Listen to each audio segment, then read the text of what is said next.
माजिद ये भी बता देना सर, इस तरफ पकड़ो अपनी तरफ। क्यों तो थोड़ा करीब यहाँ पर आया है, बड़ी खुशी की बात है। तो आप लोगों के साथ ज़ाहिर मीटिंग वगैरह भी हुई होगी, तो आप हमारी जो बिजनेस कम्युनिटी है वो क्या चाहती है कि किन शोबों में सरमायाकारी करे जिससे हमें भी फ़ायदा और उनको भी फ़ायदा हो। जी, जिस तरह आपने आज देखा कि एक सैन वहाँ रोमानिया के जो चैम्बर के नायब सदर हैं, उसके साथ उसकी फैमिली थी, उसके हस्बैंड थे, उसके सन थे। तो ये सारी जो हमारे Quetta chamber of small industry के कल भी आए थे, आज दोबारा आए हैं। तो मज़ीद भी हमारी मीटिंग होनी बाकी है।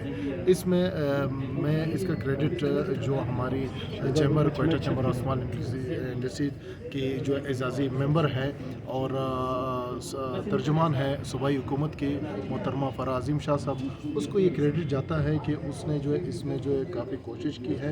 और ये है कि इस सूबे के जो मिनरल्स हैं इसके हवाले से हमने खुसूसी जो है इनके साथ हमारी बातचीत हुई है।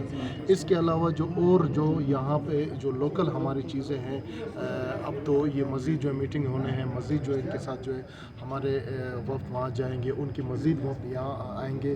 तो ये एक जो कारोबारी बिज़नेस कम्युनिटी का एक सिलसिला है, वो मैं समझता हूँ कि सूबाई गवर्नमेंट की जो तर्जुमान है उसके तवसत से या उसकी वजह से शुरू हो चुका है। तो मज़ीद भी हमारी जो है ये उम्मीदें हैं कि इस सिलसिले को सिर्फ जो है हम जो है रोमानिया के साथ नहीं, जो और ममालिक हैं, जिस तरह आपने पिछले दिनों देखा ईरान से हमारा वक्त आया था, यहाँ पे जो है अफ़गानिस्तान से आया था।